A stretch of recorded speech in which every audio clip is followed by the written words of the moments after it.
ప్రజా ఫిర్యాదుల పరిష్కార వేదిక పీజీఆర్ఎస్ కార్యక్రమంలో అందిన అర్జీలను పారదర్శకతతో నిర్ణీత గడువులోపు పరిష్కరించాలని కాకినాడ జిల్లా కలెక్టర్ షాన్ మోహన్ అధికారులను ఆదేశించారు.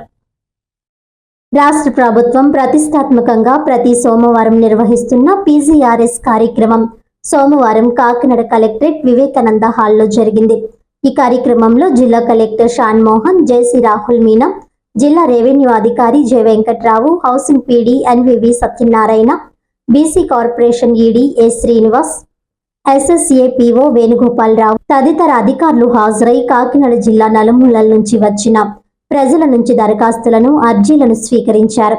ఈ అర్జీలను ఆయా శాఖల అధికారులకు సూచిస్తూ వాటిపై సత్వరం సమగ్రమైన విచారణ చేపట్టి తగిన పరిష్కారం అందించాలని కలెక్టర్ అధికారులను ఆదేశించారు. ఈ సందర్భంగా ఆయన మాట్లాడుతూ ఈ కార్యక్రమంలో అందిన దరఖాస్తులు, అర్జీలకు తప్పనిసరిగా గడువులోపు పరిష్కారం చూపాలని అన్నారు. ఆయా శాఖల్లో నమోదైన అర్జీలపై అధికారులు ప్రత్యేక దృష్టి సారించాలని అన్నారు. సమస్యను క్షుణ్ణంగా పరిశీలించి పారదర్శకతతో అర్జీలకు పరిష్కారం అందించాలని అన్నారు. ప్రజా ఫిర్యాదుల పరిష్కార వేదిక కార్యక్రమానికి హాజరు కాలేకపోయినా అర్జీదారులు తమ అర్జీలను మీకోసం.ap.gov.in వెబ్సైట్ నందు నమోదు చేసుకోవచ్చునని తెలిపారు. అర్జీదారులు తమ యొక్క అర్జీల నమోదు, అర్జీల ప్రస్తుత స్థితికి సంబంధించిన సమాచారం తెలుసుకోవడానికి టోల్ ఫ్రీ నెంబర్ 1100కి నేరుగా కాల్ చేయవచ్చునని అన్నారు.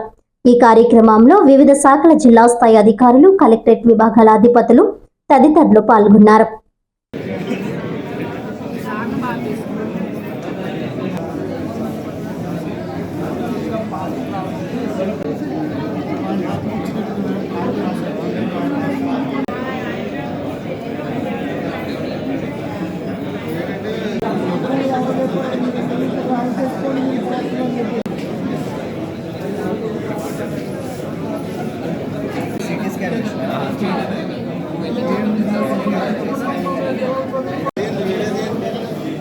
నాకెవరంటే ఎలా చెప్పండి, ఎక్కడ ఉంటే అక్కడ తెస్తలేదండి.